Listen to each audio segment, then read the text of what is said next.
একজন ব্যক্তি তার বন্ধুকে এতটুকু বলেছিল যে আল্লাহ তোকে কোনোদিন মাফ করবে না, আল্লাহ তোকে কোনোদিন মাফ করবে না। এরকম কথা কিন্তু আমরা অনেকে বলে ফেলি।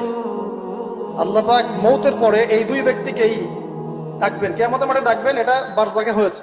বলবেন, আমার রহমত নিয়ে কথা বলার ইখতিয়ার তোমাকে কে দিয়েছে? আমি কাকে মাফ করব কাকে করব না, এই কথা বলার ইখতিয়ার তোমাকে কে দিয়েছে? আজকে আমি তাকে মাফ করে দিলাম, তোমাকে জাহান্নামে দিয়ে দিলাম। যাও। অতএব আল্লাহ রাব্বুল আলামিনের এই বিশাল রহমত আমরা পাবো, আশাবাদী ইনশাআল্লাহ। এই কারণে আমাদের প্রথম যে বিষয়টা ফোকাস করতে হবে, আল্লাহ রহমত পেতে হলে আমাদের অবশ্যই বস্তুবাদিতা ত্যাগ করতে হবে। আল্লাহ পাক দুনিয়া পছন্দ করেন না। দুনিয়ার মোহে যারা ডুবে থাকে আল্লাহ এদেরকে পছন্দ করেন। দুনিয়া প্রয়োজন, যতটুকু আমার দরকার আমি করব, যতটুকু প্রয়োজন নাই এই বিষয়টা আমি পেতেই হবে। চাই চাই আরো চাই, হ্যাঁ, দুহাতে চাপাও হাত পেতে নাও, ঋণ করে ঘি খাও, এইসব দর্শনের ধার ধারবো না আমরা ইনশাআল্লাহ।